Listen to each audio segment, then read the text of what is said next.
Hello everyone, welcome back. इस ड्रामे के पिछले पार्ट्स की लिंक डिस्क्रिप्शन में है।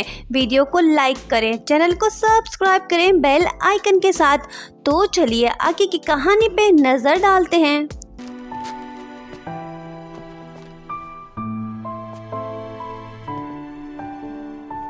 एक दिन क्लास में वैंग ई की ग्रैंड माँ उससे मिलने आती है, पर जेरी, चुन्नू और मुन्नू भी अपनी सीट से उठ के कहते हैं हमारी ग्रैंड माँ आई है हम सब से मिलने। चैन जी सोचता है कि ये बूढ़ी औरत कब से इनकी ग्रैंड माँ हुई है। दोनों एक साथ बैठते हैं। दादी उसे समझाती है कि अपना पूरा ध्यान पढ़ने में लगाओ, मेरी यही ख्वाहिश है कि तुम ग्रेजुएट हो जाओ। यहाँ हमें ग्रैंड माँ से मालूम होता है कि वैंग ई के फादर 3 साल पहले घर छोड़ के चले गए थे। विलेज में हर कोई समझता है कि वो शायद मर चुके हैं। वैंग ई दादी से पूछती है आपको क्या लगता है कि वो जिंदा होंगे। दादी कहती है खुदा करे ऐसा ही हो, मेरा दिल भी यही कहता है कि मेरा बेटा जिंदा है। वही चैन जी आ जाता है। दादी माँ काफी टाइम बाद उससे मिलके खुश होती हैं। तीनों हैप्पी लग रहे हैं, पर दूसरी तरफ चुन्नू, मुन्नू और जेरी हंसते हुए आ रहे हैं दादी माँ से मिलने के लिए। पर वही जेरी चैन जी को बैठा देख जेलस फील करता है। दादी माँ चैन जी से कहती है अच्छा तुम दोनों एक ही क्लास में हो। जेरी चुपचाप सब सुनता है। चैन जी का वैंग ई के करीब आना जेरी को पसंद नहीं आ रहा। उसके बाद हम देखते हैं कि मिशन पढ़ाई जारी है। फाइनल एग्जाम्स होने में कुछ ही टाइम बचा है। जेरी चैलेंज को हर सूरत जीतना चाहता है। वो मेंटली चैन जी को डिस्टर्ब करना चाहता है। वो इस तरह के जेरी जानबूझ के उसके सामने पढ़ने लगता है ताकि चैन जी का मोराल डाउन हो। जेरी पहले से ज्यादा मेहनत कर रहा है। वो इस बार चैन जी से हारना नहीं चाहता है। क्लास में चैन जी जेरी को शॉकिंग बात बताता है कि ग्रैंड माँ की तबीयत नासाज हो गई है, वो हॉस्पिटल में दाखिल है। जेरी ये सुन के फिक्रमंद होता है। वो बस पकड़ के सीधा हॉस्पिटल पहुँचता है। नर्स उसे ग्रैंड माँ की टेस्ट रिपोर्ट्स देती है। जब जेरी रिपोर्ट्स देखता है तो उसके हाथ से फ्रूट का बास्केट नीचे गिर जाता है। मतलब साफ है ग्रैंड माँ को कैंसर की बीमारी है। उसके पास शायद ज्यादा टाइम नहीं है। दूसरी तरफ स्कूल में वैंग ई जेरी को ना देख सोच में पड़ जाती है। वो चुन्नू मुन्नू से पूछती है उसके बारे में, पर वो दोनों कहते हैं कि हम नहीं जानते कि वो अभी कहाँ है। दूसरी तरफ हॉस्पिटल में जेरी सब जान चुका है। वो ग्रैंड माँ को वैंग ई के लिखे हुए स्टोरी सुनाता है। जेरी को ग्रैंड माँ से मालूम होता है कि वैंग ई की मदर उसके जन्म के बाद ही मर गई थी। यही नहीं, उसके फादर भी घर छोड़ के चले गए थे। मतलब कि वैंग ई को माँ बाप का प्यार नहीं मिला। उसकी दादी ने उसे पाला पोसा बड़ा किया है। जेरी ग्रैंड माँ को बताता है कि उसकी मॉम भी 6 साल कबल डैड से डिवोर्स ले चुकी है। ग्रैंड माँ से मिलने के बाद जेरी क्लास में वापस आता है। वैंग ई झाड़ू पोछा मार के क्लास को चमका रही है। सफाई करने के बाद वो मॉप को नीचे जमीन पर रख देती है। दरअसल वो अपनी दादी की खराब तबीयत की वजह से परेशान है, पर उसे अब तक ये पता नहीं है कि उसकी दादी को कैंसर हो गया है। वैंग ई आके सीट पे बैठ जाती है। लैंग्वेज टीचर क्लास में इन होती है, पर तभी वो स्लिप होती है उसी मोप की वजह से जो जमीन पे पड़ा हुआ था। मतलब साफ है अब वैंग ई को सजा मिलेगी। जेरी हाथ उठाता है। वैंग ई समझ आती है कि ये जरूर उसका नाम लेगा, पर जेरी सारा इल्जाम अपने सर पे ले लेता है। दरअसल उसे एहसास है कि वैंग ई टेंशन में है अपनी दादी माँ की वजह से। लैंग्वेज टीचर जेरी को ऑफिस ले जाके उसे खूब बेइज्जत करती है। उसे कहती है कि तुमने अपने 5 साल जाया कर दिए। तुम पहले इसी स्कूल में इलाइट क्लास के मॉनिटर होते थे, पर अब तुम अपने आप को देखो क्या से क्या हो गए हो। तुम्हारी उम्र के लड़के यूनिवर्सिटी से ग्रेजुएट हो चुके हैं। वैंग ई चोरी छुपके सब सुन रही है। उसे आज जेरी के पास्ट के बारे में कुछ बातें पता चली हैं। दोनों बाद में स्टोर जाते हैं। वैंग ई उसे ट्रीट देती है। जेरी कहता है कोई बात नहीं, हम फ्रेंड्स हैं ना।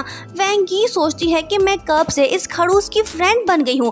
पर यहाँ हम ये बात नोट करते हैं कि वैंग ई को एहसास हो चुका है कि जेरी अब बहुत चेंज हो गया है। वो पहले की तरह परेशान नहीं करता, वो अच्छा बन चुका है। उसके बाद वैंग ई क्लास में नॉवेल लिख रही होती है। जेरी वहाँ से चला जाता है, पर वो कुछ छोड़ के गया है। उसके जाने के बाद वेंगी उसकी डायरी को अपने साथ ले जाती है। दरअसल वेंगी को दिलचस्पी है कि वो जेरी के पास्ट के बारे में जाने उसकी डायरी की मदद से।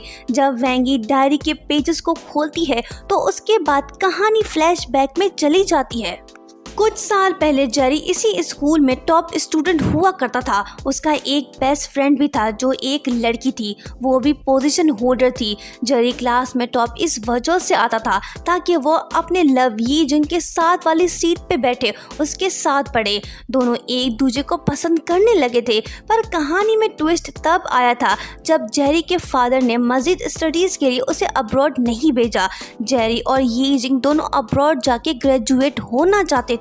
जिस दिन दोनों को अब्रॉड जाना था उसी दिन यी जिंग ने जेरी का बहुत इंतजार किया, पर वो प्रॉमिस के मुताबिक वहां पहुंच नहीं पाया, जिसके बाद यी जिंग एयरपोर्ट चली गई। जेरी क्लास एंड होने के बाद स्कूल से भागा था ताकि वो एयरपोर्ट जाए यी जिंग को रोके, पर डैड के बॉडीगार्ड्स ने उसे ही एयरपोर्ट जाने से रोका था। आखिरकार ये जिंग चली गई। उसके बाद जेरी की हालत बुरी हो गई थी, वो डिप्रेशन में चला गया था। उसके आंसू नहीं रुक रहे थे क्योंकि उसका लव अब उसके साथ नहीं है स्कूल में। जेरी को बाद में शॉकिंग बात पता चली थी कि जिस एरोप्लेन में ये जिंग गई थी वो मिसिंग है, मतलब कि उसका लव अब इस दुनिया में नहीं रहा। जेरी की लाइफ तब से चेंज हुई थी, तब से उसकी पढ़ाई से दिलचस्पी खत्म हो गई थी, तभी वो स्कूल लाइफ से नफरत करता था। प्रेजेंट में हम वेंगी को क्लास में उदास बैठा देखते हैं। वो जेरी के पास्ट की सारी कहानी जान चुकी है। वो सोचती है कि जेरी का दिल टूटने के बाद वो भले खुद को स्ट्रॉन्ग शो कर रहा है, पर ऐसा कुछ नहीं है। वो गमज़दा है, अंदर से टूट चुका है। वेंगी खुद से कहती है कि मुझे इसके लिए कुछ करना होगी ताकि ये पहले जैसा हो जाए। टीचर क्लास में आके वेंग ई को बुलाता है और उसे बताता है कि तुम्हारी ग्रैंड माँ हॉस्पिटल से चली गई है। वेंगी ये खौफनाक खबर सुन के रोने लगती है। जब वो हॉस्पिटल पहुंचती है तो वो अपनी दादी माँ की लिखी हुई आखिरी पैगाम पढ़ती है। उसे पढ़ने के बाद वेंगी उदास हो जाती है। उसकी दादी को अपनी बीमारी का पता था। वो नहीं चाहती थी कि वेंगी को ये मालूम हो। अगर ऐसा होता तो वेंगी स्टडीज पे ध्यान नहीं दे पाती। तभी वो दूर चली गई है। जेरी सब देखता है, वो कुछ नहीं कर सकता है। उसे बहुत दुख हो रहा है। दादी माँ को सब तलाश कर रहे हैं पर वो मिल नहीं रही है। जेरी खुद से कहता है कि बाहर जाने से पहले मैं वेंगी को स्ट्रॉन्ग बनाना चाहता था ताकि वो दादी की वजह से परेशान फील ना करे, पर अब शायद ऐसा मुमकिन नहीं है। दरअसल उसके डैड डिसाइड कर चुके हैं कि जेरी अब अब्रॉड जाएगा। कल इसकी फ्लाइट है, पर जेरी को अपने से ज़्यादा वेंग ई की फिक्र हो रही है। उसे लगता है कि इस सिचुएशन में शायद वेंगी स्कूल में ना पढ़ पाए। नेक्स्ट डे स्कूल के बाहर एक कार खड़ी हुई है। डैड जेरी को एयरपोर्ट पहुंचाना चाहता है, पर क्लास में वेंगी अपना सामान पैक कर रही है। वो डिसाइड कर चुकी है कि वो स्कूल छोड़ देगी, नहीं पढ़ेगी, दादी को तलाश करेगी। जेरी मुश्किल में फंस चुका है। क्या वो वेंगी को स्कूल छोड़ने से बचा पाएगा या जेरी अब्रॉड चला जाएगा? ये कहानी अब इंटरेस्टिंग हो गई है। इसका नेक्स्ट पार्ट देखना मत भूलें। ये सब सही जवाब दे के बने हैं हॉलीवुड सुपर कॉमेडियर्स।